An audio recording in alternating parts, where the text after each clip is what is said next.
right. Good morning, everyone.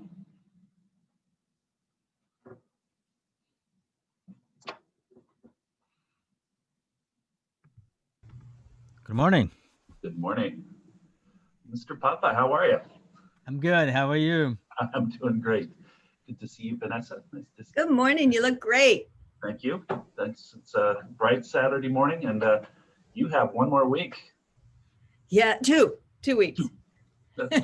I'll tell you, I have COVID head. Every date is just kind of mixed up in my head.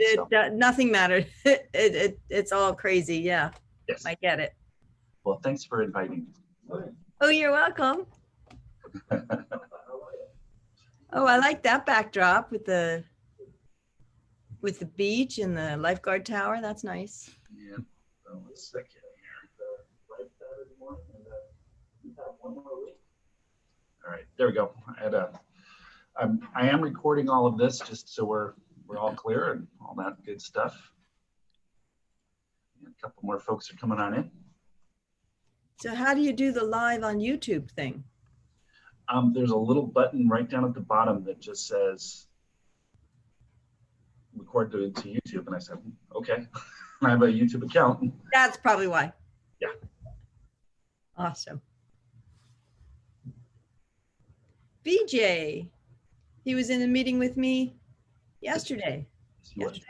Yes, that was yesterday. Hello, everyone. BJ, good to see you. Hi, BJ. Good morning. Good morning, everyone. Why you look bright and cheerful early in the morning, John? Well, it's bright and early, and it is Saturday, right? Yeah. It all starts to seem the same. Yeah. Well, good to see you. Thanks for joining today. Our pleasure. So how many people usually come? My first one, I had about 40. We have about 22 that signed up this time. I have a feeling everybody's a little zoomed out. So A little bit. yeah, everybody's a little. So true. What I had presented the last time, and it was right when everybody was like, "What is Zoom and what's going on?" And we were all a bit nervous. It was back in April, and yeah, I was looking at it, and it's like, wow, just in 6 months, it's gone. Everybody's like, another Zoom meeting and another this and another that, and oh my goodness. So we're. Although it's interesting inviting people to my wedding, because my wedding, for everybody else who's on the call, my wedding is in 2 weeks and it's going to be on Zoom. Mm-hmm. And there are a lot of people who are not up to speed yet. I know there are a number of folks that are not, so it's interesting. Yeah. Well, that's why, Vanessa, we talked about that yesterday. Yes, we need to really offer something to seniors. They're not like you and me, many of them, and they have trouble with even a smartphone. Yeah. My 93-year-old father is continuously impressing me, though. I had to be away 2 nights because my fiance had knee surgery, and I was staying at his place because it was easier for him there than it was here. And my father had to get on a couple of Zoom meetings all by himself, and he did. Wow. Because I was in those meetings too, and I was like, you did it. You're there. 92? 92? 93. 93. Wow. It's like the guy who doesn't empty the dishwasher because he doesn't want to be asked to empty the dishwasher, or he does it wrong so that the wife doesn't ask him. So that's me. That's me. I keep teasing my dad. You really do know how to do these things. You're just pretending not to so that I'll help you. I got away with it for a long time, but not anymore. That's an. Right, we'll give another. You want to start? So. Yeah, we'll give another minute or so. Just we've got a couple of folks coming in. So. Oh, VJ, that looks like a good shake. Healthy. That's my protein shake. I go on the treadmill for about 45 minutes and then do yoga and stretching and all that. So from I'm so impressed. 6:30 to 8:30. Since the gym is closed, I don't have a choice. Good for you. Thank you. So VJ is on our Beach Cities Health District strategic planning team. Yes. So we had a 4-hour marathon strategic planning Well, session. John was in on it. I was there Yes, too. that was crazy. Oh, we're on our own for coffee and pastries. That's cute. You are. So Well, that's why I got my shake. Yeah, I haven't figured out how to do that virtually yet. So yeah. Well, people were suggesting we could send people catered meals for the wedding. I'm like, no, we're not doing that.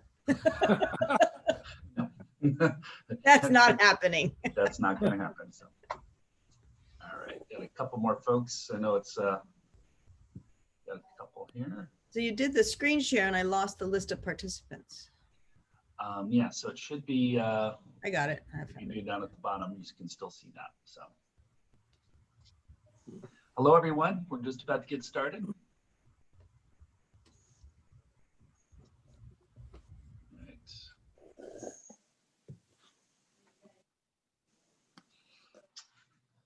Okay.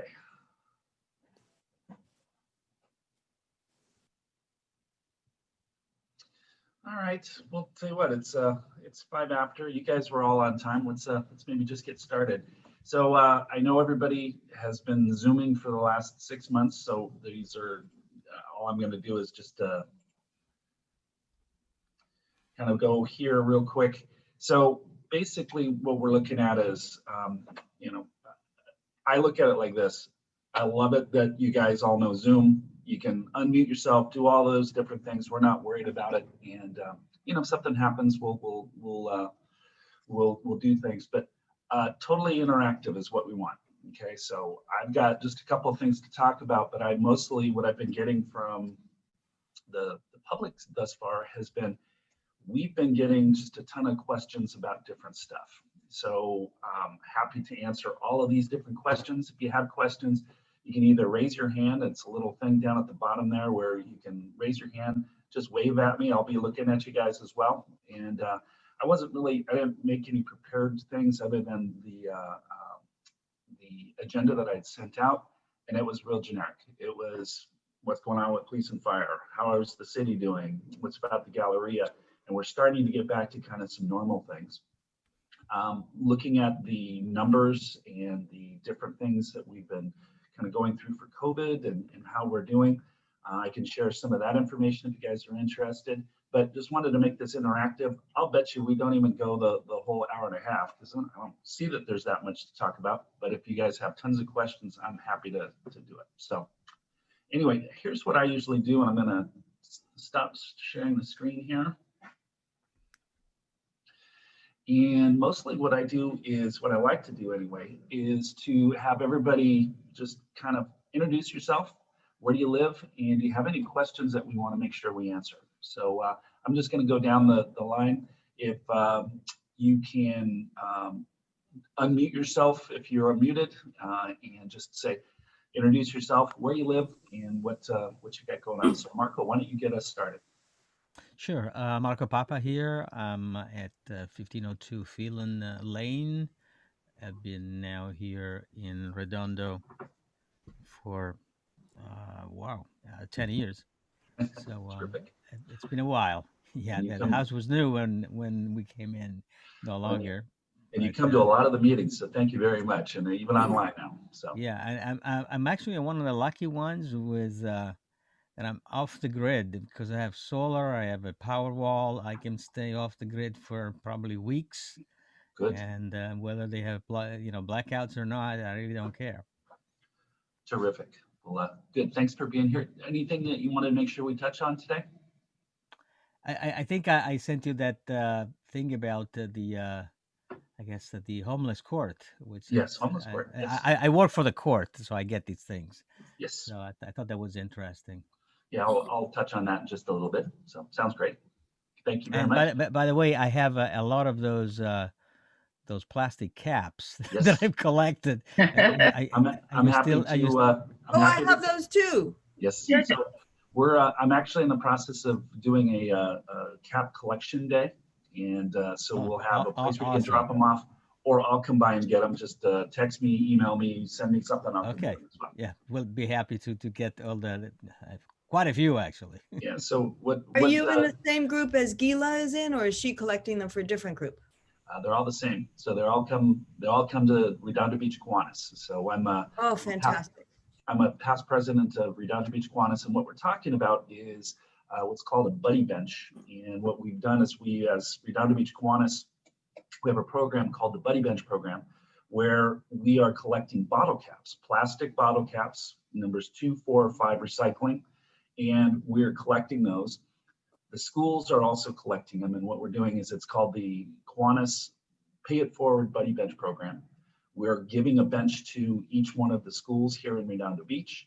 We're asking them to raise $750 and collect 500 pounds worth of bottle caps. And for that, they get a second bench for them to install at their schools, as well as then another bench to give to another school. And it's this whole kind of putting these benches in there. Again, show you pictures of one if you'd like, but it's a really great program. So what everyone's been doing in the community, they're collecting their bottle caps, and it's kind of like just a little bottle cap on top of here. And I'll tell you, we have a storage facility. We have probably, I'd say about 4,000 pounds over in the storage facility over in Redondo. The schools each have about 400, 500 pounds. And my wife wants to be able to park both cars in our garage, but half of it's got bottle caps. So it's just pretty crazy. So, but thank you. And I will come pick them up if you wish. So, all right. How about we go to Mary McCarthy? Oh, hello. Yeah, I'm Mary McCarthy. I'm on the 2100 block of Carnegie Lane. I've been in Redondo since about 2005. I live in South Redondo, and now I'm in North Redondo. So, yeah, that's it for me. Terrific. Well, thanks, Mary. Thanks for being here. Is there? I did have something to bring up. It's kind of silly, but Halloween. Are we expecting trick-or-treaters? Maybe we could touch on that. Sure. Yeah. Okay. Well, I'll give you what the county has talked about, but I'll touch on all of those things as well. Okay. Yeah, the Halloween's going to be interesting. Yeah. Yeah. Exactly. Yeah. Thank you. All right. How about you, VJ? Why don't you introduce yourself and things you want to talk about? Okay, I'm Vijay Jeste. I live on 2400 block of Huntington Lane, not too far from the senior center where we used to have the meetings. We have owned this unit since 1991, but on and off, because then I was working in Illinois and Indiana. So after we retired, we came back at the end of 2012. So we have been here for almost 8 years now. Terrific. Yeah. Well, just a note for Huntington Lane, we're going to, in 2021, I just went through the pavement management survey, and Huntington is one of the streets that is kind of in dire need of being repaved and a whole bunch of work being done. So we're going to be doing that. There's a couple other streets there as well, but I noted that Huntington was there on that list. Great, nice to hear that. Yes, you're welcome. I know some work is going on right now. Yeah, so mostly what's going on right now are a lot of the ADA compliant curb cuts is what it's called, and that's going on right now. So, but lots of stuff going on when there's not as many people out on the streets. So, all right. Well, thank you, BJ. Thanks for being here. How about Bob Cutler? You're muted if you'd like to unmute yourself.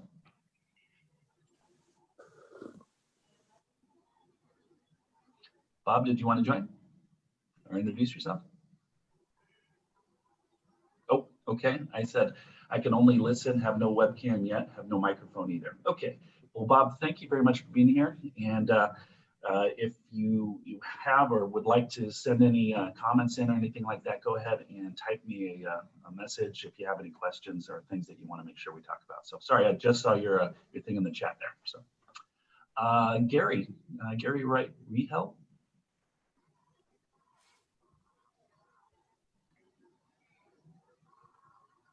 Hello, Gary. Did you want to introduce yourself? Okay, am I good? You are. Okay, I'm trying to figure it out here. I live over here by Grocery Outlet, and I'm a kind of an old timer around town here anymore. Now, I like to dial into these meetings to stay up to speed on things around town. Sounds great. And anything that you want to make sure we covered today? No, I'm just kind of curious to get the update on all the curbs. I see them pouring new curbs and walkways around town here, seeing where everything's at and what's going on. Well, thank you very much for joining, Gary. Appreciate it. And I'll tell you, that Grocery Outlet, I'm there at least once a week. So with full mask on. I love that store. I got a 5-gallon bucket of bottle caps for you too. Sweet. I love it. Tell you what, all you need to do is just tell me your address and I'll come on over. So, okay. Yep. So, and we feature a contactless pickup. How's that? That's okay. Very good. Well, thank you, Gary. Thanks for being on with us. How about Kabir? Kabir, you want to unmute yourself there? Oh, there you are. You're on. There we go. Kabir Yadav. I'm here at 1700 block of Clark Lane with my wife and kid and dog. I've been on, I think, one of your calls before. Yes, you have. Actually, both of us are emergency physicians at Harbor UCLA. Wow. In 2014, and yeah, just happy to know a little bit more about what's going on in the neighborhood. Terrific. How are you doing since you're in emergency services? How are you guys doing and faring with all the COVID and everything that's going on? Everything okay? It's been tough. I won't lie. There's been lots of challenges, not the least of which were all the things that you heard in the news going on nationally is happening here as well. The PPE problems, testing problems, people being afraid to go into the hospital with other problems, then getting sicker and then coming in with their problems. But yeah, it's real and we've been dealing with it. It ebbs and flows. Seems to be every holiday weekend, a week or two later, we'll see all the folks that were either forced to work or tried to relax a little too much or what have you. Reality is that this is with us for a while. So we're just for the long haul. Well, and I know it's one thing. Just thank you very much for what you and your wife do, and anything that we can ever do to help you, just getting info on the neighborhood. Thank you very much for doing that. Really appreciate it. So, are there any things that you wanted to make sure we talked about? I heard people mention the curb cuts, so I was just interested to know what actually was going on with that, because I noticed all the construction. I assume that the reason we're doing the curb cuts is to make all the sidewalks ADA compatible. Yes. I'd noticed that at least some of them, the concrete has been poured very nicely, and others the asphalt doesn't quite line up. So, correct. I imagine this is it's going to be multiple steps over a period of time to get everything right and proper. So, being patient is. I love it. I am recording this, so I'm going to use your name. That's exactly what's going on with them. And the contractors are laying the concrete, they're doing all of that, then they'll go through and they'll smooth it all out, so it's all good. But yeah, I'm getting quite a few calls about those. So, yeah. All right. Well, thank you very much for being here, Kabir. So, all right. Okay, we have let's see here, Lynn Wood. Hi, my name is Lynn. I'm at the 1800 block of Aviation Way for about 2 years, but I'm a lifelong South Bay Torrance resident, and I went to Redondo High School. Terrific. I'm here to find out about what's going on with the Galleria. Okay, great. Galleria. All right, we've got one. All right. And apparently so is my dog. That's the beauty of being at home and on Zoom. You get to meet other people's pets and other folks that live there with you. So yes, thank you for having this meeting. You're welcome, and thanks. And any other questions come on up, please let me know. So, all right, let's see here.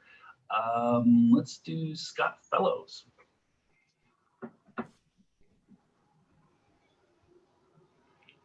Yes, hi, I'm Scott Fellows, and I own and operate for 35 years, Critics' Choice Catering and Event Production, and I'm located on Phelan Lane, just next to Page Park in North Redondo, right near where Beeland Boulevard comes in off of the freeway and in Englewood Avenue.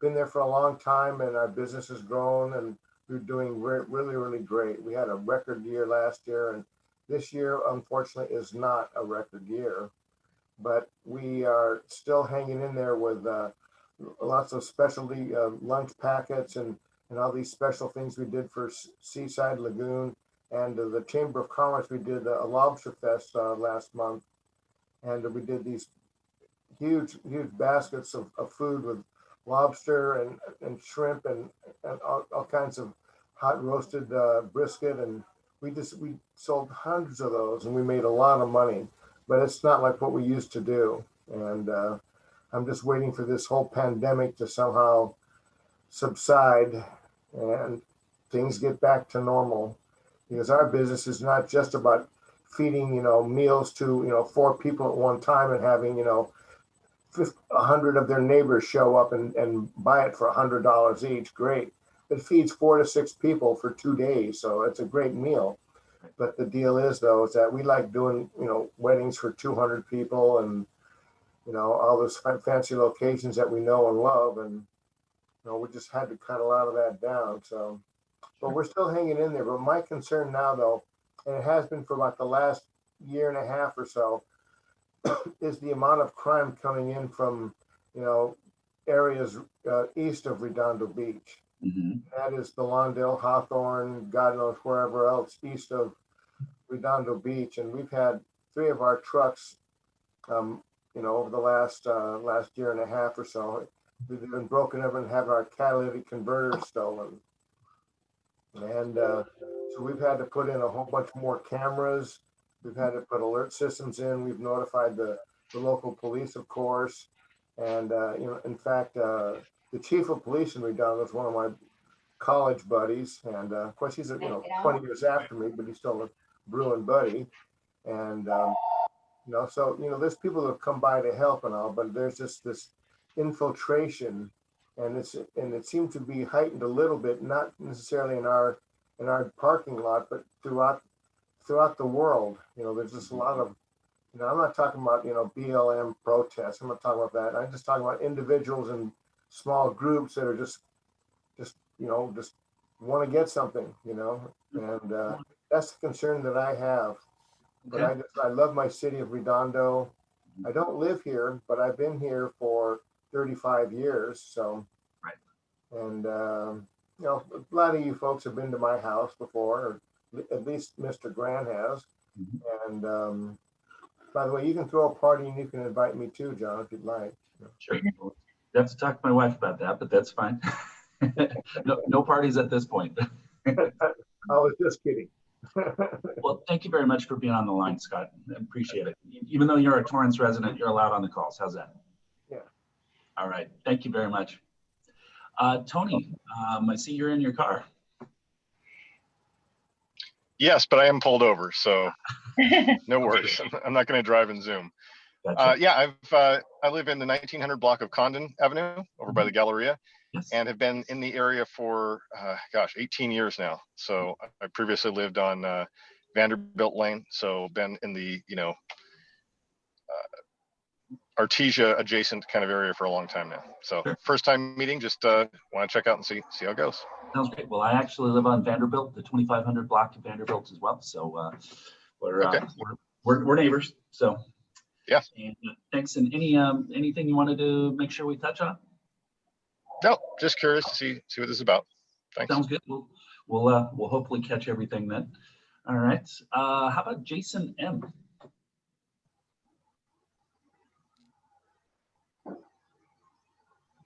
Hello, Jason. He's on mute. Yes, you're on mute. All right. Oh, sorry. I'm in an environment where you can't speak, just listening today. Thanks. Just saw that. Sorry about that. All right. We called on him. So I got a little chat there. So thank you very much, Jason. And thanks for listening today. And if you have any questions or anything that you want to make sure that we are able to touch on, just send them in the chat. Happy to do so. Okay. How about Stephen West? Hey, good morning, Councilman Grand and everybody. Morning. It's early Saturday. Oh my gosh, that's why I have my camera off. I look like that fuzzy dog in your opening screen. I did just before we got online. So, I live on the 1900 block of Grant Avenue, right here by Bernie Elementary. My little girl just graduated from there and now attends Adams, which means she doesn't attend Adams. It's now, through a computer. Yeah. I have to just give kudos to the school's administration, the work those people are doing. I don't think they get enough credit in these times, but they've done a fantastic job. Everybody's juggling. It's hard for teachers. It's hard for students. It's hard for parents. But again, the Adams administration has just been spot on with what they're doing. I was born in Redondo Beach. I bounced between Manhattan Beach, Redondo Beach. I lived up in Santa Barbara for quite a few years, came back after I met a girl from Torrance. My wife works for the city of Redondo. She works for the Parks and Rec department. She's a pre-K teacher. So she works hand in hand with the school districts also to prepare young children and get them ready for the next step, moving up to kindergarten. I took a little leap. I don't know why I did this last year, but I did the Redondo Beach Citizens Police Academy. Yes. Number 44. I can't tell you what an experience that was. First of all, to meet my neighbors was phenomenal, but to see the layers of law enforcement that takes place within a police department and then within our local group, it was unbelievable. Canine detectives, we got to drive the police cars. They put us in simulated situations of a pullover. I don't know how they do it, what those men and women run into and still try to stay calm. Holy cow. I was in a fake situation, right? It was a nerve rattler, but that was terrific. And then I closed out the year doing the Redondo Beach Fire Department CERT program.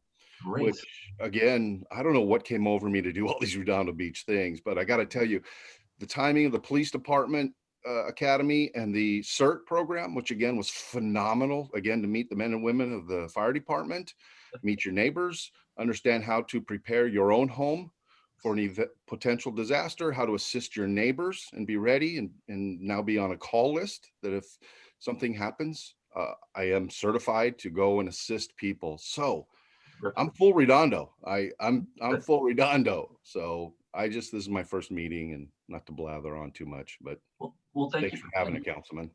Yeah, I've been through both of those academies, and I highly recommend them. Both the Citizens Academy for the Police, as well as the CERT. Last year, CERT, I was able to get $5,000 worth of funding to kind of help them go forth as well. They were hurting a little bit, but it was really nice to be able to do that. And CERT's a really great program. It's the Citizens Emergency Response Team. Yes. And it's really great to be able to prepare yourself for or prepare your home and then help others once if there is a disaster and we're not able to have our fire department do that. So great stuff.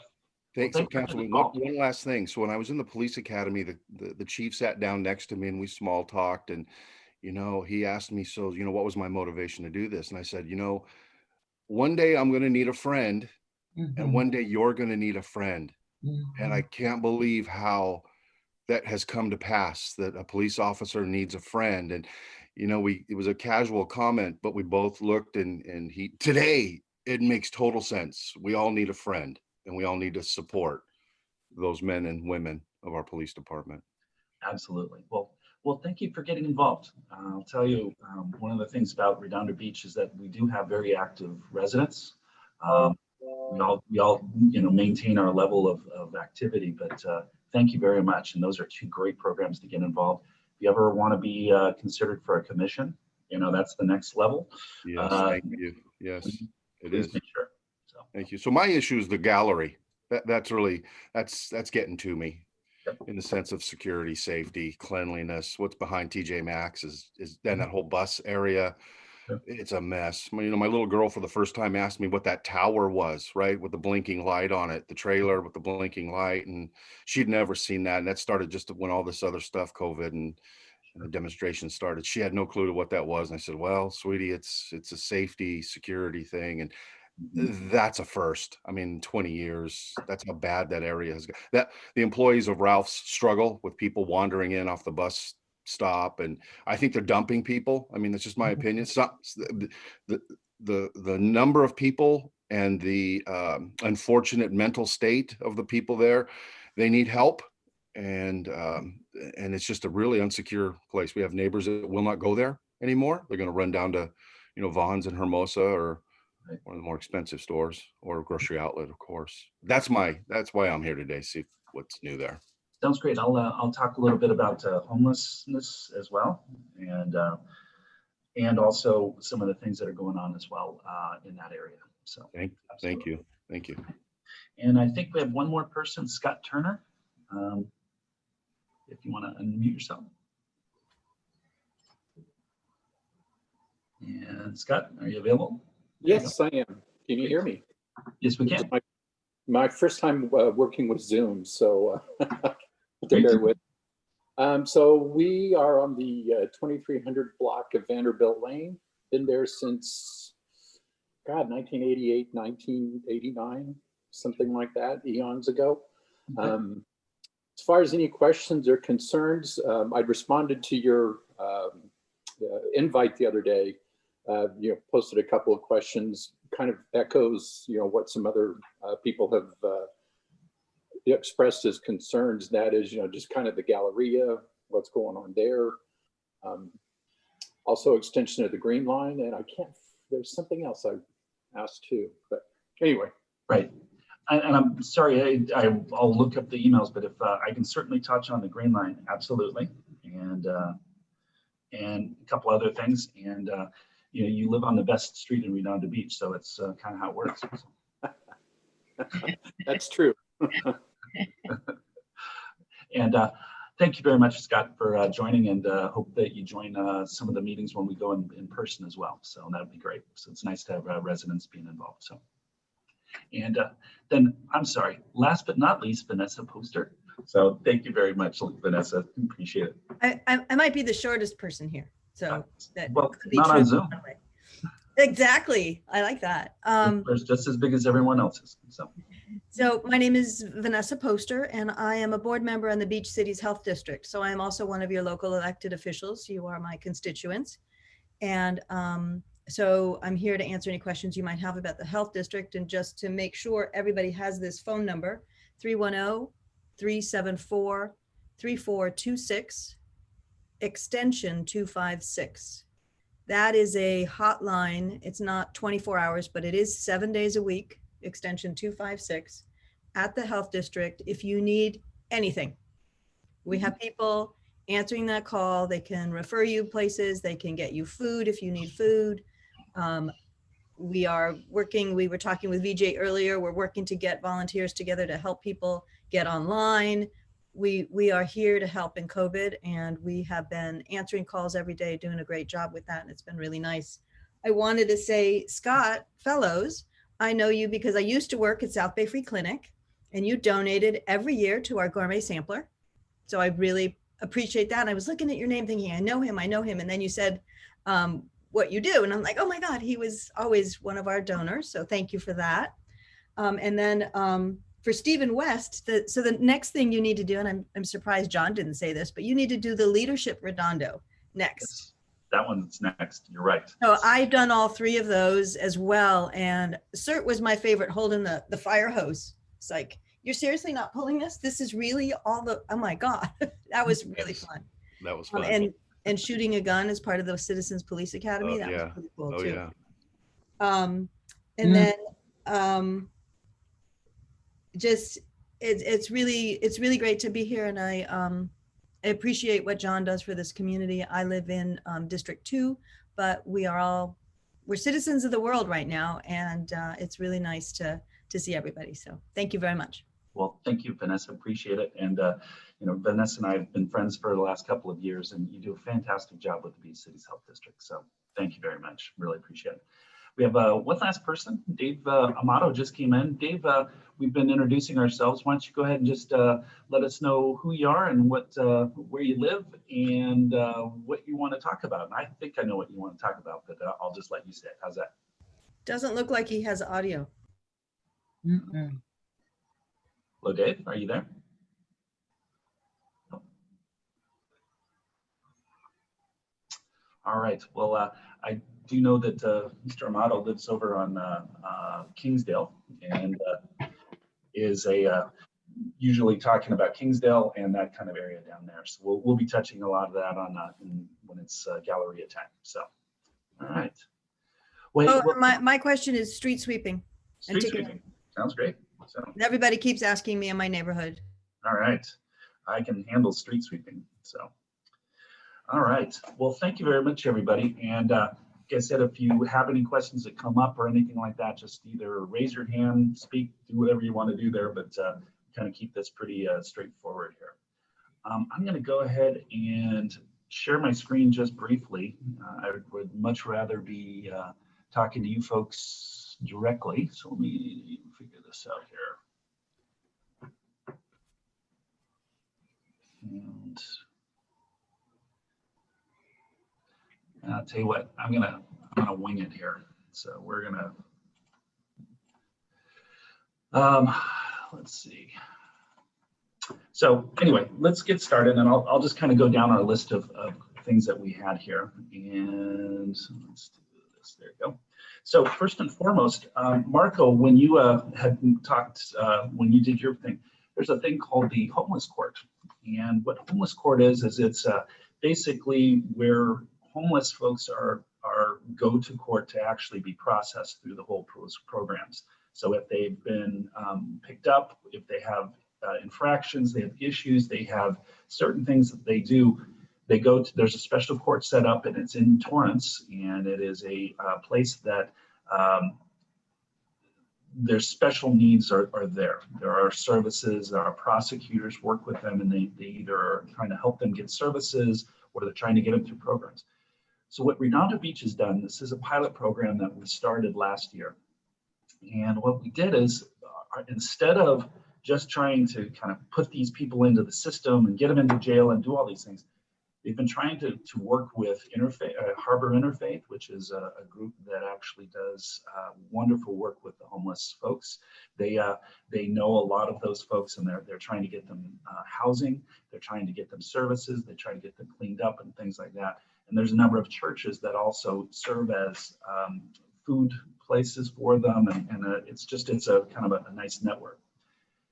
What ended up happening is that our prosecutors, they started this program. They were saying, look, what we're doing right now is we're banging our head against the wall by putting these people in. Even during COVID, even before COVID, they go in for a couple of days and they come back out and they're back out on the streets. And it's this cycle that just kept going and going. So what they ended up doing is they ended up doing this pilot program where they actually go through and they put them through a program where they get them temporary housing and then hopefully permanent housing. They actually go through a whole different couple of steps to get them a job, to get them some other things and all that. And the idea is that it was like, hey, let's actually take care of this person and get them services. And again, it's not a crime to be homeless, but you know, it's one of those things where when you're out and you're a bit desperate, things happen. So we're working through that, you know, as a city.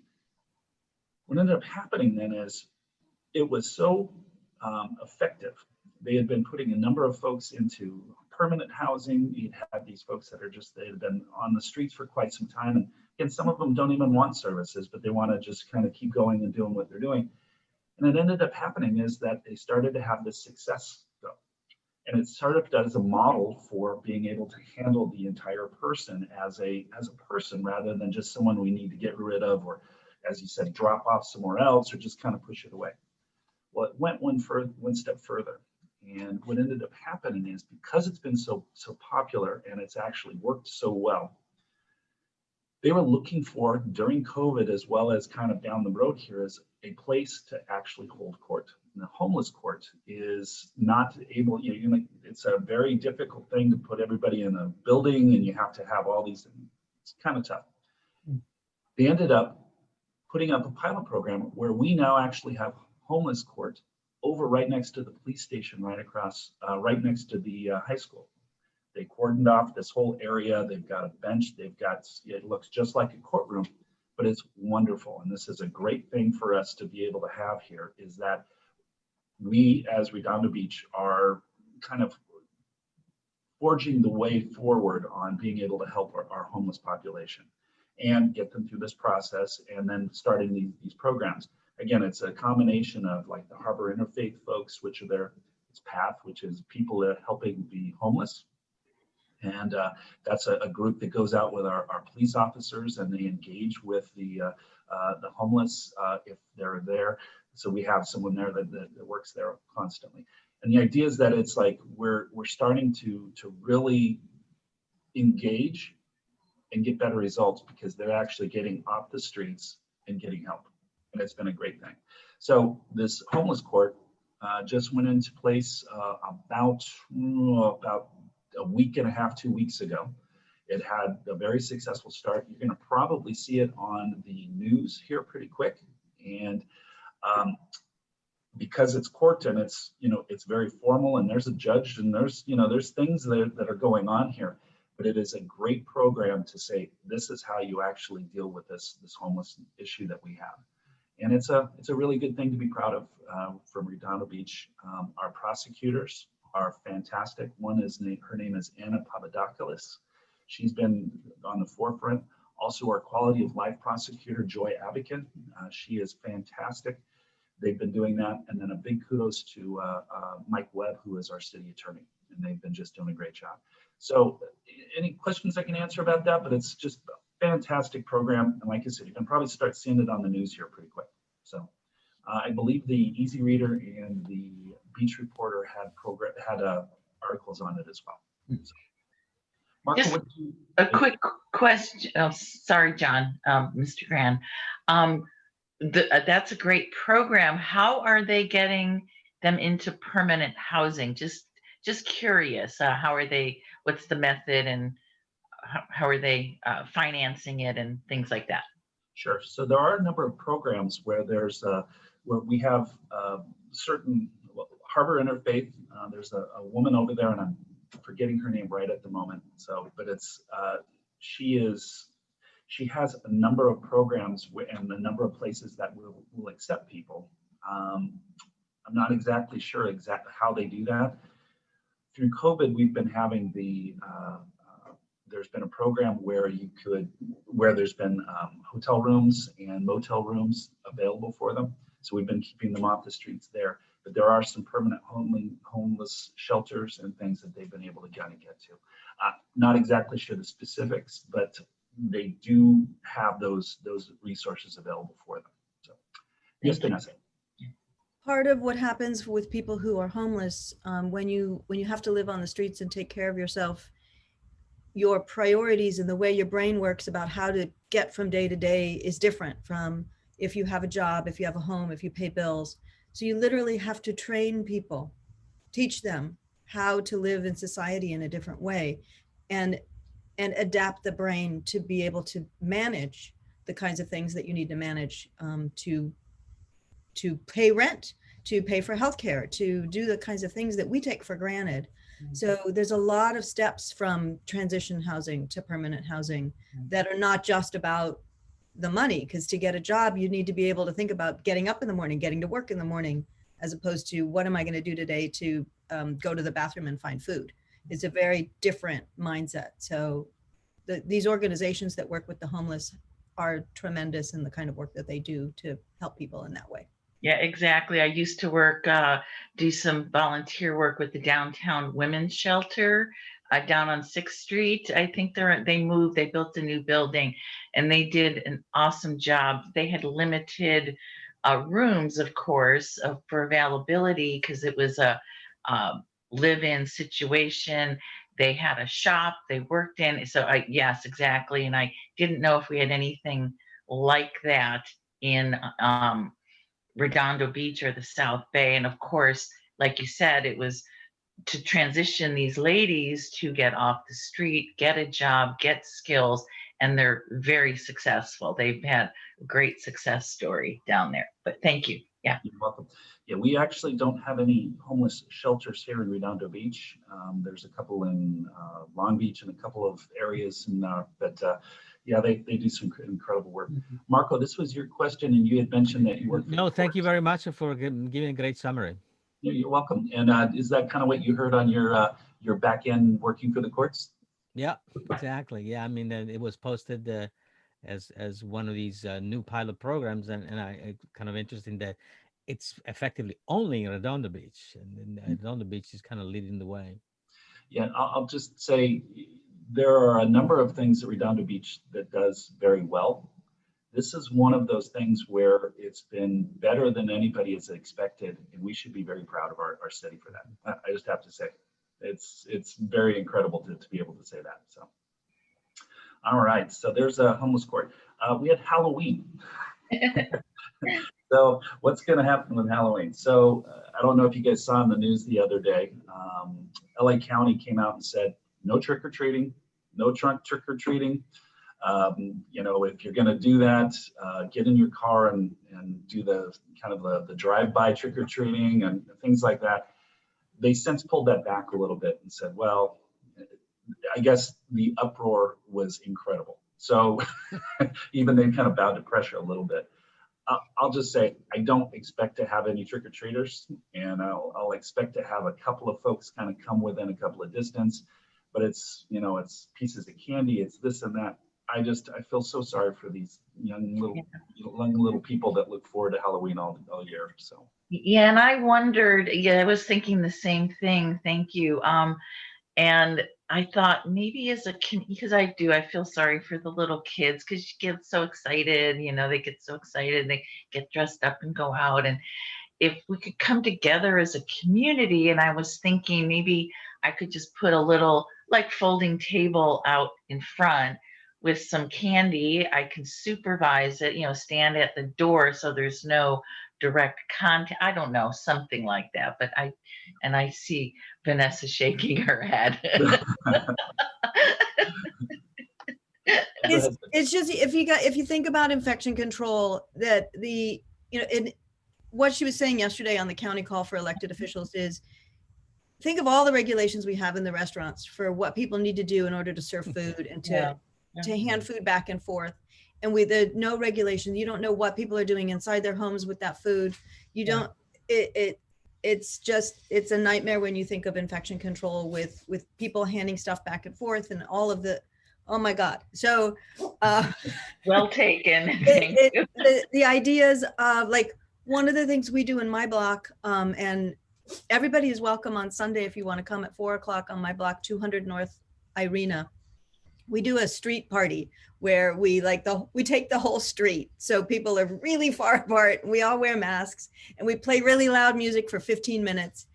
And for October, we're going to do a costume contest. So it'll be out on the street and we'll take pictures. Maybe the city could do something. I don't know how we could broadcast it or what, but that people send in pictures of their kids and we post it someplace and there's a contest and you get prizes and what those, I don't know, but we've got to find ways to be creative, to give our kids the opportunity to do that. And the parade idea is great, but then you're in a car. I don't know.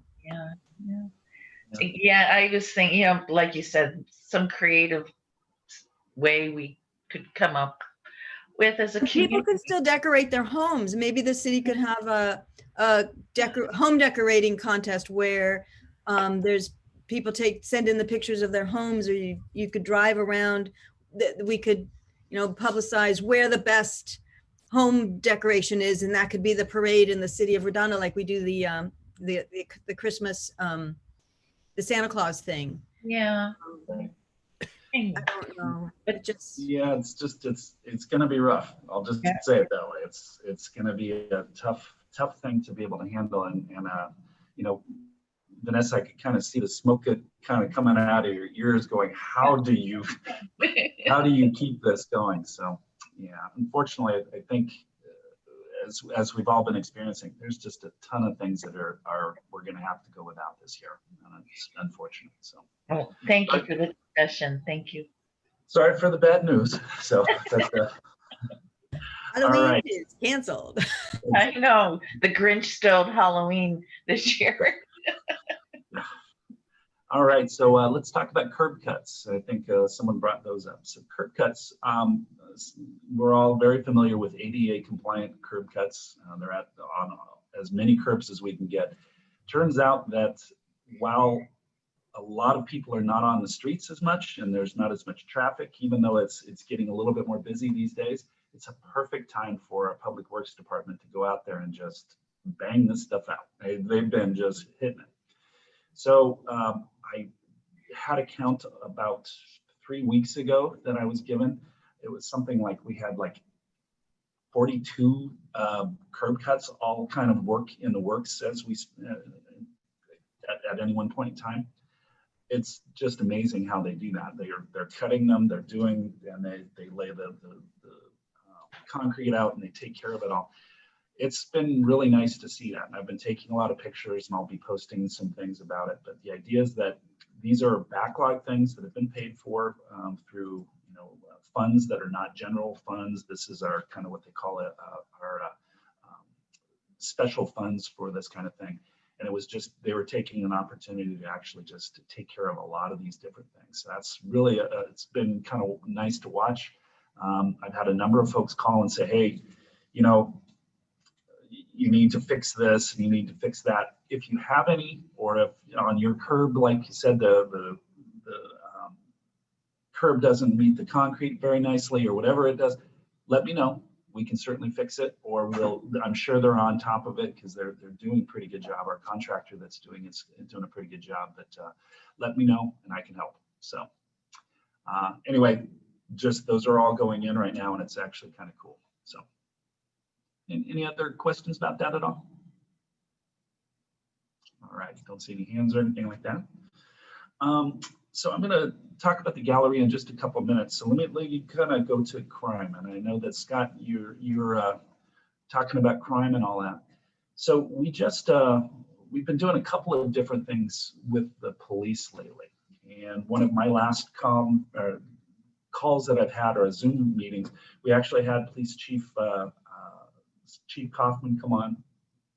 They were talking more about the engagement process, and it was kind of when we were having some social unrest in our country, and he kind of wanted to talk about things. But he also talked about crime right now in our city. And it's interesting. With COVID, things kind of went quiet for a while, and now things are kind of going back sort of to normal. People are kind of going about their same business. That means that the folks that are doing bad things are also kind of back at it too.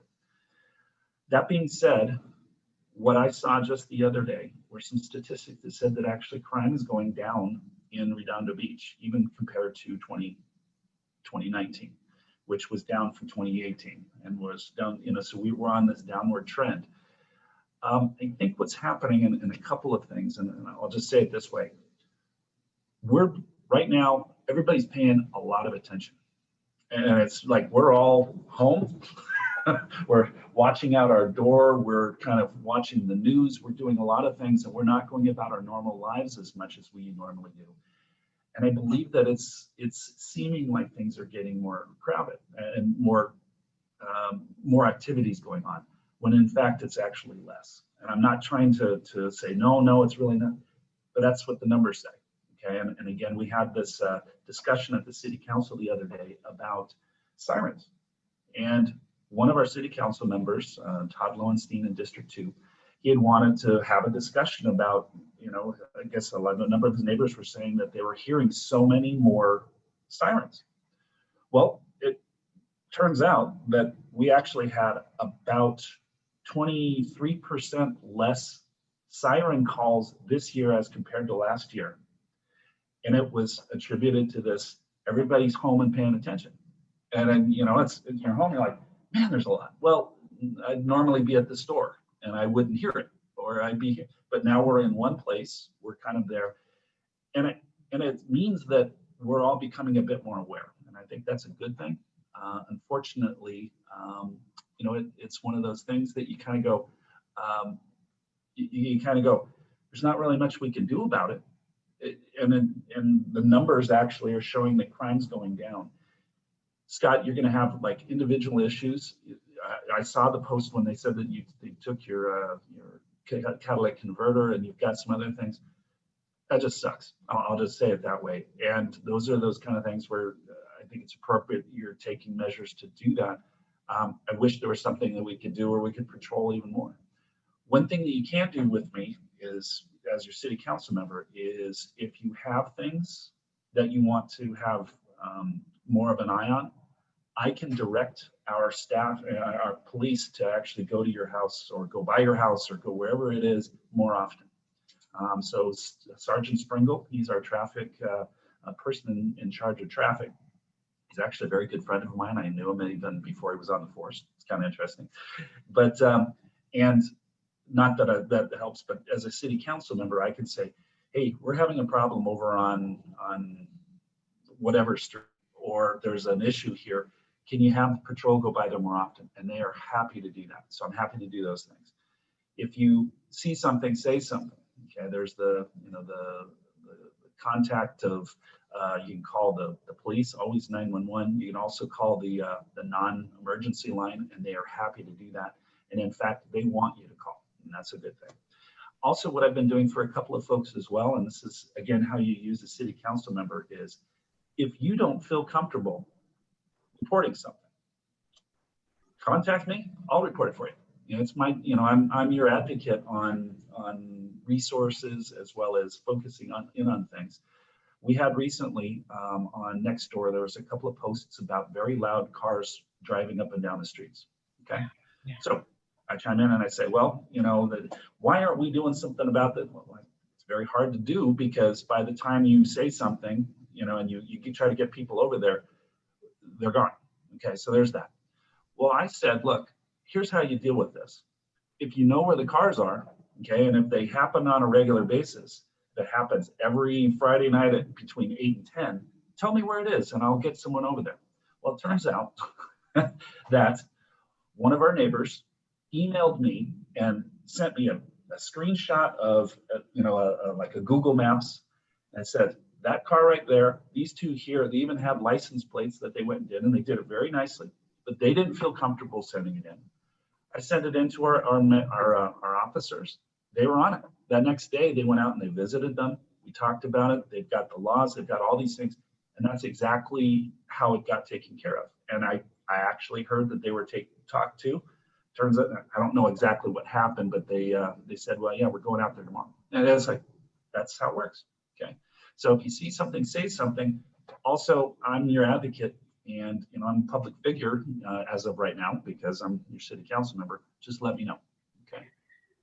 I thought of one question as we were talking about this kind of topic. I don't know if anybody else has noticed. I'm in, you know, by Ringe and Artesia, that area. Right. Have you been hearing like Wednesday night, for example, fireworks? People are shooting fireworks off. And one of my neighbors mentioned, she goes, I wish we could find out who's doing that. This one seemed to come from down on Rockefeller over by the school on Wednesday, especially when we've got all the fires and ash and people are shooting fireworks off. What can we do about that? Well, it's kind of that same thing, yeah, where same thing, yeah, taking advantage of quick hits, right? And so if you can say, hey, it happens every Friday night, I can have people over there. What was interesting is right around 4th of July, it was a phenomenon around our country where everybody was saying, there's all these fireworks, what's going on? Again, I think everybody's cooped up at home. Yeah. They got to do something, and it's like, get out there and let out some energy or something like that. But this happened here even before COVID, even last year. Like every once in a while, I'll just hear like a cherry bomb go off down the street. It's like, who's doing that? I don't know. I know, like you said, it's hard to catch them, but somebody must live next door to these people, right? Anyway, it's it's annoying because it scares you, you know, you hear it and it's like, what's happening? Anyway, so. Well, if you can ever kind of pinpoint or give any information, I'll tell you, the cops are the first ones to want to be able to take care of that. Okay, you know, next time it happens, I will just call in. I won't call 911, of course. I'll just call the police department. I usually don't but I will from now on, because it's like my neighbors on Wednesday, the first firework that went off, she thought it was a gunshot. It's scary, you know. It's random. It's plus of all the smoke that's already in. Anyway, I don't need to go on anymore. Okay. Thank you. If there's any way that we can do it, great. Okay. So anyway, that's kind of what we have with crime. Any specific things, just let me know, and I'll see what I can do to help. So we spoke a little bit about the homeless, but we didn't really talk about over near Rouse. Okay, and let me talk about over that in that whole area, as well as starting to kind of get into the Galleria. Okay, so well, tell you what, let's go 2 other subjects here. We're going to do the Green Line and street sweeping first, and then we'll kind of go back to the Galleria area, and we'll do that first. All right, Green Line. So here's what's going on with the Green Line. You may or may not be aware of this, but the Caltrans wants to extend the Green Line, which is our commuter trains, all the way down to Torrance. And they want to go through Redondo Beach. They need to go through Lawndale and Redondo Beach down to Torrance. And there's two things that they're studying. One is going down the current right-of-way, which is where the train tracks are right now. And that is one. The second, instead of coming where it is on Redondo Avenue, they would go on over to the freeway, take the freeway, kind of come down a little bit, and then come straight down the middle of Hawthorne Boulevard. Okay, and those are the 2 things that they're checking out. So their Metro is in the process of doing an EIR, which is an environmental impact report. They're looking at those 2 things, and they're thinking that EIR is going to probably be done, I would say, in the next year or so. Okay, so it'll be probably towards the end of the year. Yeah, and I just saw an email about it that they are moving forward with it, no matter, even without COVID and all that. So it's been a kind of an interesting thing that those 2 processes are in place. I would say the one that goes down the right of way, we are now changing and moving our transit center, which you're going to start to see here in the first couple of months of next year. We're going to be moving the transit center from where it is currently, which is on Kingsdale and Artesia, and it's going to be moved over to the south side of the of Target. So in that little area there where the Goodwill parts are. It's a fantastic thing. It's about a $14 million project. It's going to be done over the next year and a half. And it's going to be really cool. I have to say, it's going to be very cool to have that over there.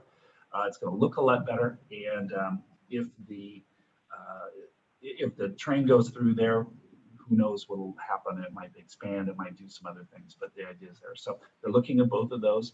I've said if anybody has real strong feelings one way or the other, you need to make sure that you talk to Metro and make your people heard.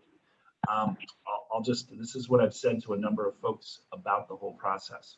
They say, well, John, you're not being loud enough. And I said, I've shared what I believe, which I said is either one works. I want to make sure that we get this done. But Metro's going to do what Metro's going to do. So they don't listen to a lot of, they're going to listen to the public, and if there's a big outcry for one or the other.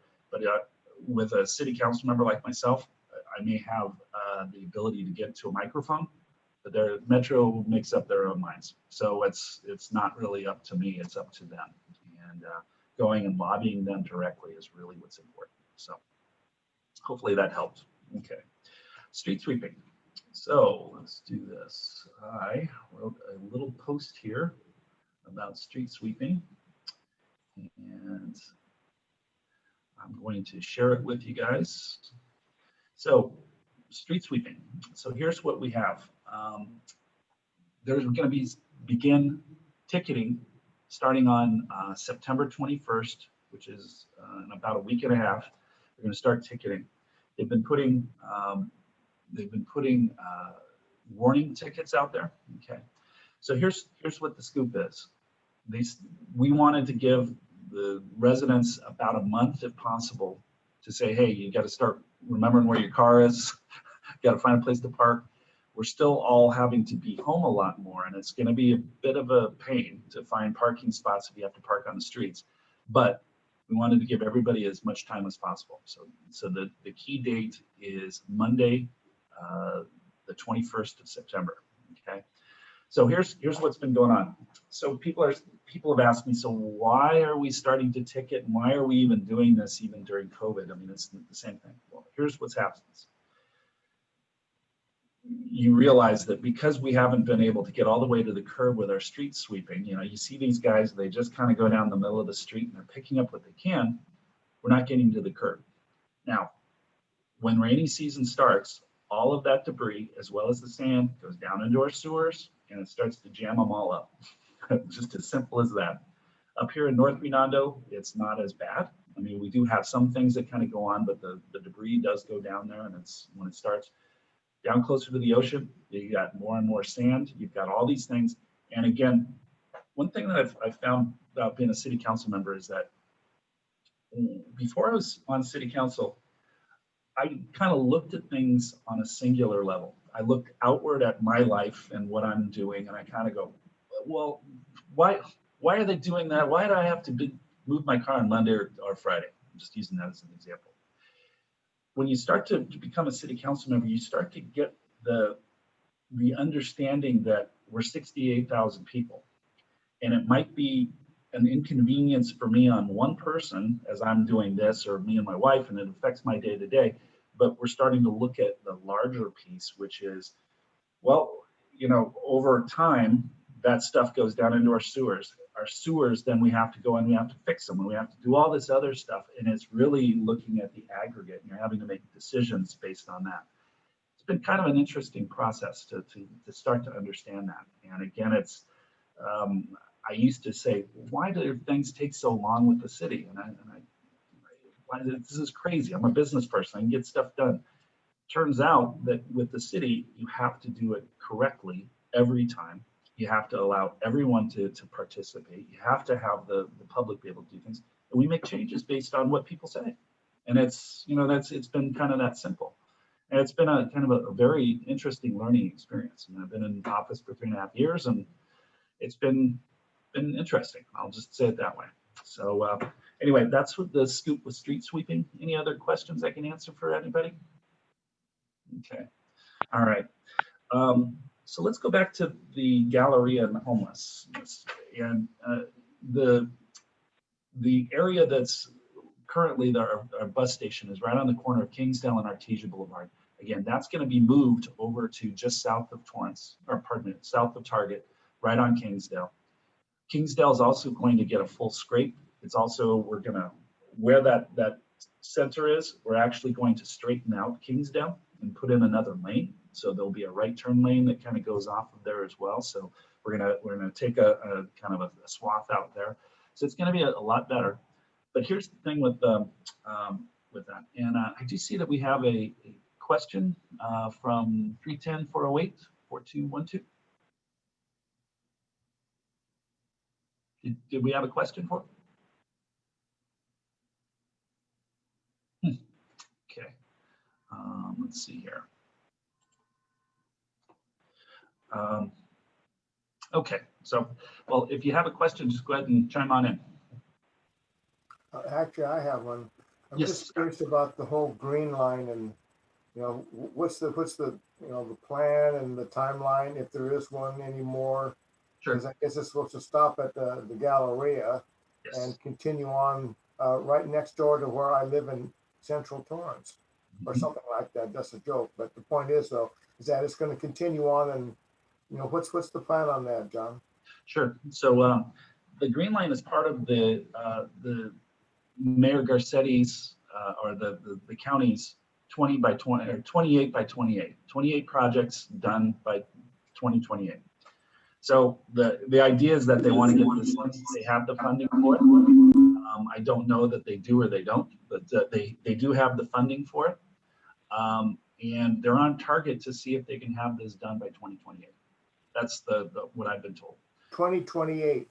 2028. Yeah, so in time for the LA Olympics, Correct. which So is that it, probably gonna be quite necessary.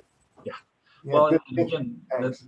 it's one of those things where when you have like the Olympics, it's going to be so crowded, but we end up adjusting because it was so crowded, right? So it turns out to not be crowded. So it's kind of a weird thing. So yeah, and there will be a stop at the Galleria, whether it's over where the transit center is or if it's coming down Hawthorne Boulevard. They've talked about one that's right there as well. So we'll see. So the Galleria, by the way, has been just fantastic as far as being accommodating on either way. They also said, hey, if they wanted to stop on their property, they could. You know, they don't listen to them either. They want to do whatever they're going to do. So. I do have a question, just a clarifying question, and I'm sorry, I jumped in late because I just had an issue this morning. The Metro project you're talking about, is that part of the Artesia Aviation project as well? Is that all one project? No, this is, so the Green Line is a Metro project, and that's something that's much larger than just the aviation and Artesia corridors. Okay. Yeah, Okay. yeah. So what we're talking about there in the Artesia and aviation corridors, first, that's a master planning document that we actually put together as a city. And what we did there is we're starting to say, how do we reimagine Artesia and Aviation Boulevard? Okay, and I'll say it this way: it's a problem that is on the surface looks very kind of straightforward. Hey, just get some better places to live there, to work there, and places to shop, and it'll be great. Unfortunately, it works this way. A lot of the businesses and the property owners there are long-term residents. They've had their it's been paid for, it's already there, and that's great for them. For them to sell out or to sell their property, and the property values are very high, you end up having a high value to pay to just get the land. And we'll just use the True Value Hardware for an example. Okay. Family owns that. I'm very good friends with them, and they want $4.1 million for the land. And that's that whole corner, which is the True Value Hardware store, as well as the Yanagi's corner. Okay, $4.1 million is a lot to pay. Okay, now if you think about the financial piece of that, you have to be able to get a business that can pay back $4.1 million plus however much it costs to put all that stuff back together. And the idea is that it's like, that's a business that needs a lot of cars. And it's just because people are going to come in and out. We would love it if we could think of ways to not have cars come into our city. But for right now, that's what we have. So you have this parking issue. Well, there's a parking issue there because there's not enough parking spots. Okay, so what do? Do we put in parking lots, and stack them somewhere? Okay, well, where? Who owns them? How do you pay for them? How do you do all those things? That's kind of the economic development piece. And so the aviation and Artesia corridor start to talk about how do we reimagine those things? How do we put maybe a trolley car that goes up and down Artesia Boulevard so that we can park at the Galleria, but we can still get everybody up and down? I don't know, something like that. Maybe there's 2 or 3 places on the boulevard where we can put a parking lot and make a parking garage or something like that. So those are the kind of things that go on there, and it's been something that's been rather difficult to kind of unwind. Yeah, you have to create parking to bring other businesses that can actually afford to reinvest in this area, and that's kind of where we are. And that's the. Does that help? Well, again, I'm sorry to interrupt because I jumped in late, so I don't know if you already talked about it. I'm calling in because our issue, because we live in that area, is because of the traffic nightmare that's going to cause for us. So I was just hoping maybe later on at the end of the meeting we can talk about. I don't know if you're open to coming out to our neighborhood, and if Absolutely. I can arrange some social distance meeting on the street so we can talk to you about it. That'd be great. So I don't want to waste your time with this meeting. Sure. And in fact, I do that quite a bit, so happy to do that. I always say it this way. You know how you get your city council member to come on out and check out your neighborhood? You ask them. So happy to do so. So. Okay. I have one question. I'm sorry, because I hadn't heard about this master plan. Is part of the plan going to be demolishing the existing buildings? Like you mentioned the hardware store in Yanagi. I know exactly where that is. Right. Give me a little bit more. Sure. So the planning is, so there's a document that went before the Planning Commission back on August 20th, that talks about artesian aviation corridors and some of the, what I would call reimagining, but also some kind of long-term planning for that. One of the things that they're talking about is potentially how do we maybe, and again, this is a maybe, put in bike lanes along there, and we change how it is so that it makes it a little bit more walkable, things like that. Where do we put parking? How do we address some of the codes there, so that how high do we want our buildings to be able to be? Okay, so as we're starting to do that, that's part of what's called our general plan or our zoning for that area.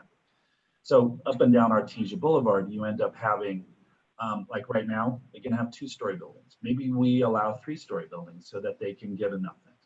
Like I said, we're trying to figure that out, and that's what our planning documents are about. Also, starting to look at a common look and feel for Artesia Boulevard as well, so that it doesn't look as disjointed. Okay, so maybe we do something like that. With regards to the Galleria, things are going to change quite a bit as far as the look and feel here.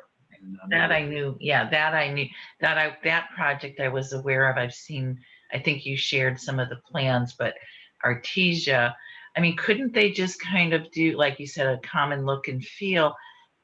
Maybe could be as simple as just refacing some of the buildings so that they all, like where the beauty college is along that strip, just kind of reface it, make them all look the same with new signage that matches or something. I don't know, but that's a lot. I mean, when I start hearing, the hardware store in Yanagi's and 3-story, that's a lot of construction. And yeah, I don't know. Anyway, thank you. So it comes down to a couple of things, and maybe this is the Galleria is a good thing to talk about. Yeah. So I've been in touch with the Galleria, during COVID and all these different things. They're having to kind of go, okay, they are fully invested in investing. I'll just call it that. So sorry for the pun there, but they're very much into what's it going to look like. Okay, so they're going to come back probably I would say mid next year, probably around March, April, May, with their preliminary plans for what they're going to do for this property. They do believe that even though we don't know what retail shopping looks like right now, okay, especially with the mall closed right now and all those different things, what it's going to look like, but they are a believer that it's going to go forth in some form. Okay, so we're good with that. One thing is that they're going to, we can talk about the things that they're going to do, but they're basically going to put in a hotel. They're going to put in apartment buildings. They're also going to make an outdoor area that's going to be kind of driven with restaurants and all sorts of cool things. One of the things that I actually made sure happened, and this is one of the things that was a big point for me when we approved the project, is that when you arrive at that corner of Artesia and Hawthorne, I want you to know that you're in Redondo Beach. Okay, so it's like you come in right now, you kind of don't know. It looks kind of like, well, are we in Lawndale? Are we in Torrance? Where are we? When we come in, I want them to basically know that we're there. So that's one of the things that they're working on. We'll have kind of some like wow moments. Okay. The issue becomes, yes, go ahead. I'm sorry to interrupt again. I mean, I think the plan sounds beautiful and it's going to bring a lot of business to Redondo Beach, and I don't have a problem with that. But can you talk about a little more about the bike lane? Because if you're taking out a lane or like putting a lane on Artesia Boulevard, that's major artery to in and out of Redondo Beach. You're talking about access to the 405, access to the beach. That's going to create a lot of traffic. So I don't have a problem with beautifying the area and all these buildings, but my issue is that bike lane, because I mean, I know people use the bike, they ride a bike, and yeah, they have entitled to a bike lane, but there are more cars. I don't think as many people as you think are going to ride their bikes through that area. There'll be more cars, and it's just going to jam up our streets. Look at what happened at the pier area where the bike lanes are. It's just very dangerous because bicyclists don't stop for cars. Cars don't necessarily stop for bicyclists. Everyone is texting these days. Yeah. It's just dangerous. Yeah, and Venice did a similar thing a couple, 2-3 years ago, I think, on Washington. It's a mess up there. They blocked out. No, it's a mess. It's traffic jam city. Terrible. Yeah. Well, so here's one thing about planning. Okay. So we're talking about, this is not like in the next year we're going to put in one. These are long range plans, and I'll just say right now I don't see how we have the funds to be able to put those kind of things in anyway. So this is not, I'm not trying to say it's a moot point to do any planning, but it's one of those things where you kind of put down on paper and we have a discussion. I'll just say I don't see it happening anytime in the next 10 to 20 years. I'll just be honest. And I'm, like I said, it's not for here or not for even me to say, but the idea is that these are things where you're starting to look very much further out. As we start to kind of address, okay, so the use of cars are starting to be, less and less. Well, with COVID, all of a sudden Uber and Lyft don't, no one's driving a lot of those cars at the moment. But there are going to be other forms of travel. With regards to, and again, the proposed bike lane is only one proposition. It is a little bit more about changing some of the zoning and things like that. But I do understand your concern about bike lanes, and that area, meaning Artesia as a kind of a conduit for Hermosa and Manhattan and everybody else to kind of get out of the city into the traffic studies will dictate what happens. We can't just stop things up just because we want to as well. So hopefully that, I'm not trying to evade your question or your concern. It's just I think we're starting to talk about planning that's way out there. So yeah. Okay. Are we talking about possible tax assessment or property tax assessment to pay for this project? I don't believe so. I don't think so.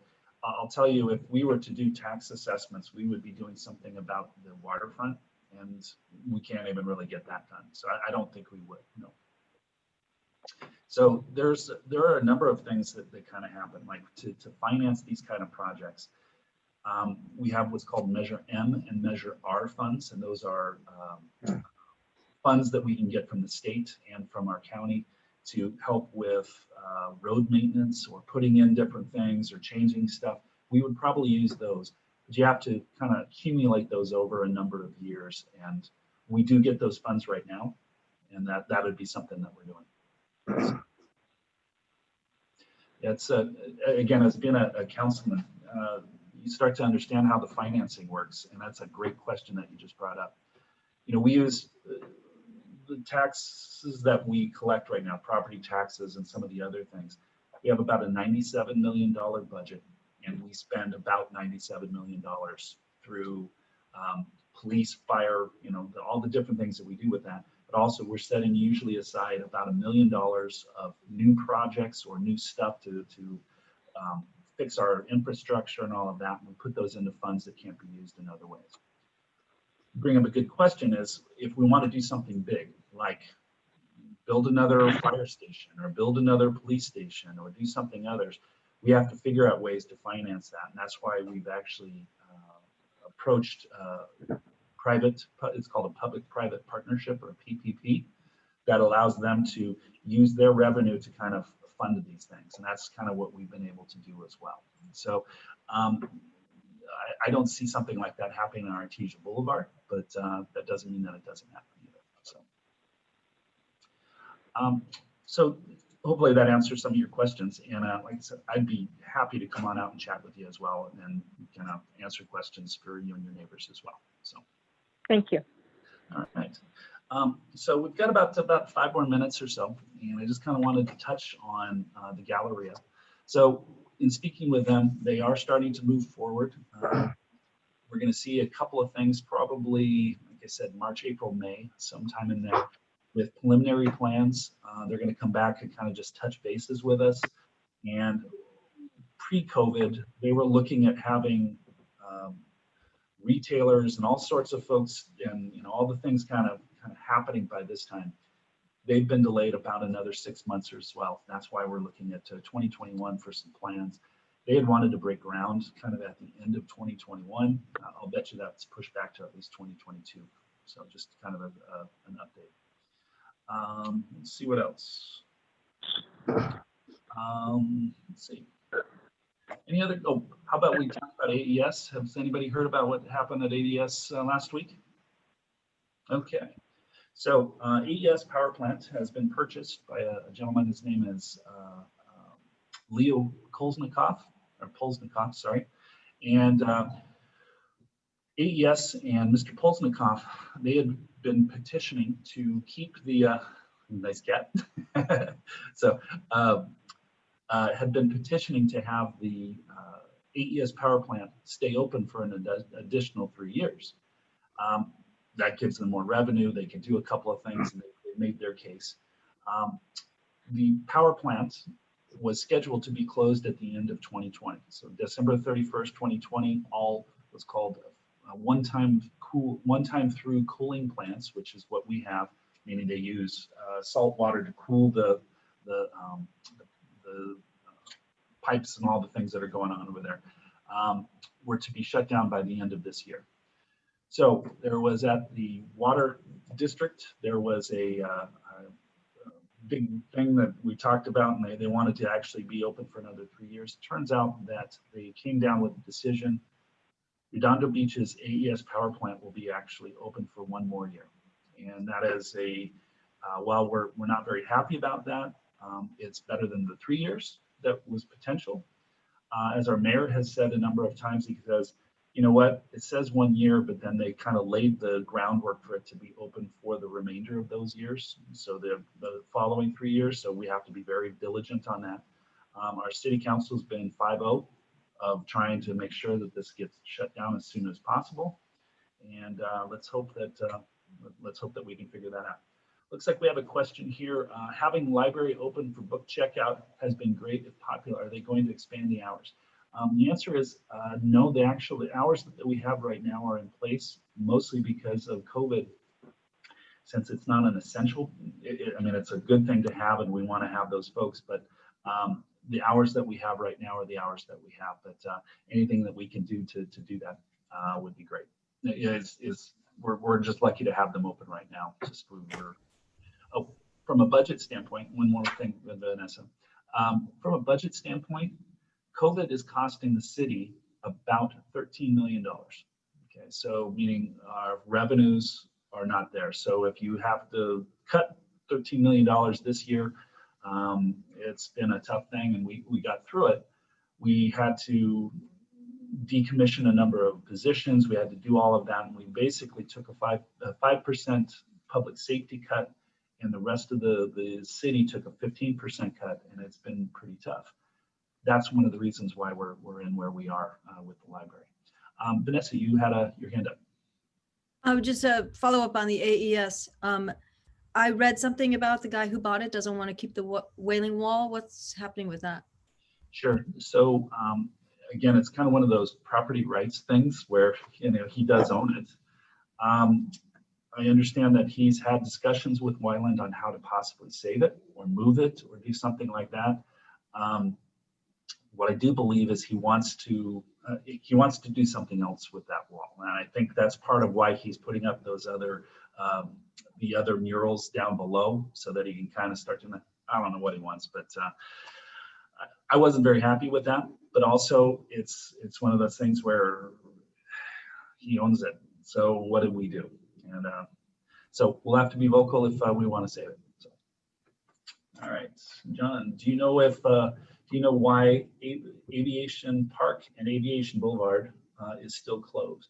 I have no idea. So sorry about that, but I can certainly check into that, BJ. Yeah, the beach is closed. Beaches are open. The walkway by the beach is open. Oh, you mean the track? Are open. I went there 3 times and it was still closed. I don't understand. I'm sorry, I misunderstood your question. You mean the track that's at aviation and the aviation part? Yeah, the track, because that's where generally we go for a walk and can't even get to it for some reason. Yeah, so as Councilwoman MD has said, is that it's basically, it gets very, very crowded, and we're just trying to make sure that everybody's socially distanced. You're exactly right. You know, the beaches are open, the bike paths are open, things like that. This is something that's actually on our property, and those other things are not us. Basically, the beaches are the county. The bike path itself, like even the North Redondo Beach bike path, that's technically not ours either. That's Edison's and other things. This is ours. If someone gets COVID, kind of doing, you know, because they're being closed, it becomes a mess. I'll just call it that. I mean, you can kind of see where that all goes. So, but I'm sorry I misunderstood your question there. So, okay, thank you. All right. So, do we have any last questions? Mr. Hensley, you just showed up awfully late. Did you have any questions or anything I can answer for you? Hi. Yeah. Sorry for the background noise. No worries. I hope it hasn't been answered before. I wasn't able to join until now, but the corner of Aviation and Stanford, there's a shiny new city sign saying that all enforcement street things will be enforced. I was just wondering if you could tell me about that. So the sign that says all things will be enforced, meaning street sweeping, is that kind of what it was about? No, it looks like all parking or speeding, or I don't know. It doesn't look like it's street sweeping, but it's right in front of the undesirable business on the corner of Aviation and Stanford. Oh, that one there. Yeah. So what you're talking about? I'm sorry, I kind of have a little. Yes. So this is what we're talking about. There is on Aviation and Stanford, which is the 1300 block of Aviation. There is an illegal church that is a dispensary for cannabis. Okay, so they are using the loophole between the state and the city's ordinances to actually run themselves as a church and dispense cannabis. It's been an issue, and in fact, I've been working directly with the folks over on Clark, which is the street right behind there, as well as on Stanford. And what we're doing there is we're basically saying, there's a lot of folks that are coming in and out of that area. That group of residents has been very vocal, and we're starting to do a couple of things. So a couple of things to get rid of these quote churches.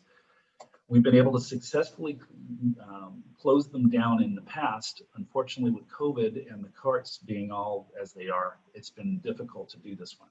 There's 3 prongs that we're going to be going through. First, there is the criminal version, and that is something that we've been able to use before. Unfortunately, what happens is their lawyers are very good. In a criminal proceeding, they delay all the way until they finally have to show up in court. They close down the business. Oh, I'm sorry, we closed.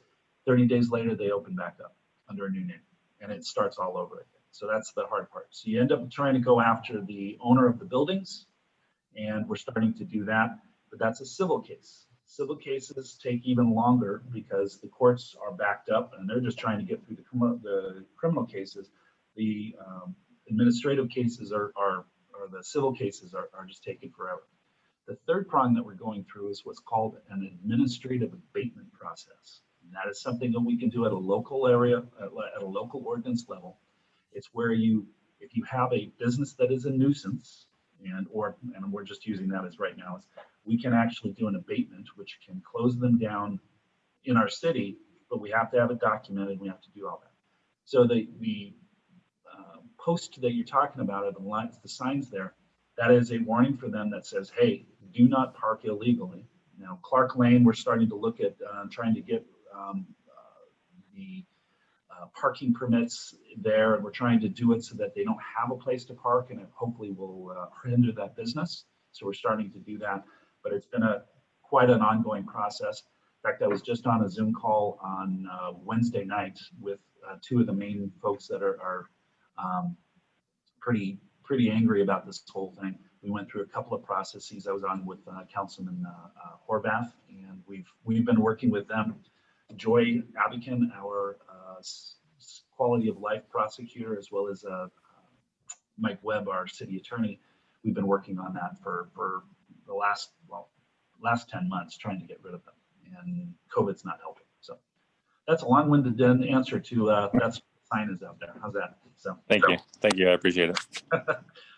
John, I have a question. Yes. What's the situation with the contracts with the firefighters and the police? So the contract, yeah. So we just so police, they have a 3-year deal in place and a contract in place with appropriate pay rate increases and things like that. So they're very happy as well. With the fire departments, they are ecstatic. So they got a 4-year deal that we'd signed. They actually, the firefighter union was able to negotiate with the city. We just recently, last week, actually signed a 4-year deal that allows them to increase their pay over about 11% over the next 4 years. They're very happy. It kind of solves their longevity process. They were sustainable. What we ended up doing though is to pay for this for the next year, we're going from 4 people on one of those 4 folks on a truck down to 3 on one of those trucks. Okay, the larger trucks that they use. That was kind of a negotiated thing. They do believe that it can happen, and we're in no different danger. These 3 people can manage that truck. It does change things a little bit, but it allows us to get into a long-term deal with them. They are ecstatic about the fact that they do have a longer deal, and they kind of see it as, hey, we have to do this for COVID for right now, especially since we had to cut their department about 5%. So and the issue about moving to the county is kind of dead. Completely gone. So for now, and I'll just say the process for going to county did not save any money. It was wildly unpopular, and I'll just say I'm very happy that things worked out the way that they did. It was not fun. You're aware of what, it wasn't fun for you. We know that. But sometimes you have to make the tough call.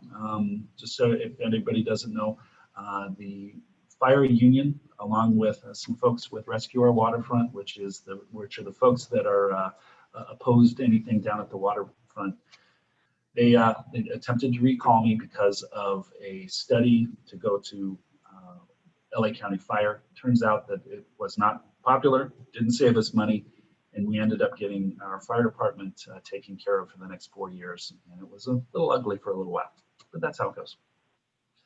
All right. Well, thank you very much, everybody. We're a little bit over, so thank you very much for hanging in there. I'll just leave you with all of this. I know it's been a tough 6 months. We're bored to tears here at home because we're home here and we don't go out. But just wish you all to be safe, take care, wear a mask, do the things that you need to do. We have very good news that the numbers are going down, which is a great thing for us. And Redondo Beach has been doing a fantastic job as far as keeping our spread down. So thank you, Kabir. That's great. Appreciate it. So anyway, you all be safe. And if you do need me, you let me know. And if you would like to, the person that's on the phone, if you'd like to stay on, I'll chat with you for just a second. We'll get addresses and kind of work some things out. That'd be great. Thank you. Thank you. Thank you so much, Councilman. Thank you. And you're welcome. Thanks for being on today.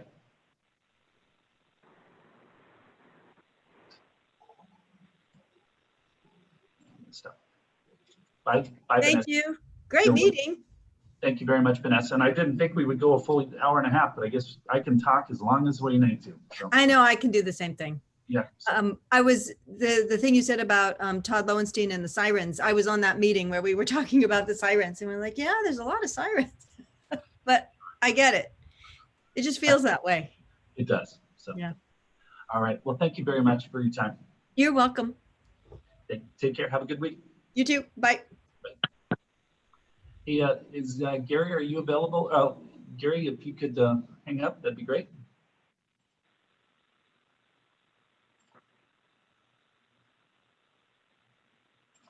Okay, so hi there, and I'm sorry, I don't know your name, the one on the phone. Cindy. Hi, Cindy. Hi, how are you? Thanks for getting on the call today, so appreciate it. So, so when would you like me to come on over? Happy to come on over and let's chat. Let me make arrangements with my neighbors to see, are you available on a weekend, on a Saturday? Yes, Because absolutely. everybody's still working. So. Yep.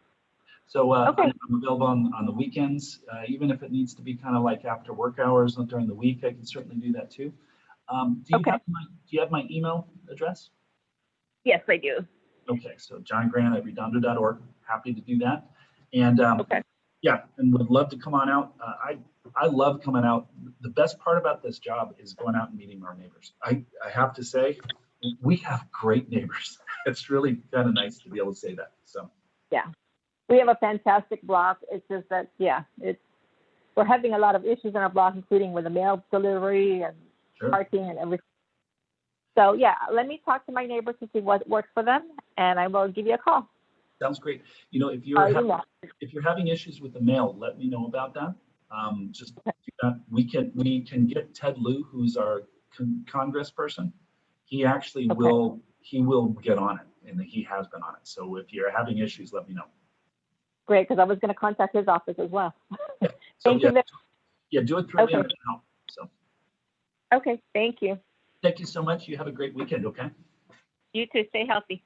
Thanks. Bye now. You too. Bye-bye now.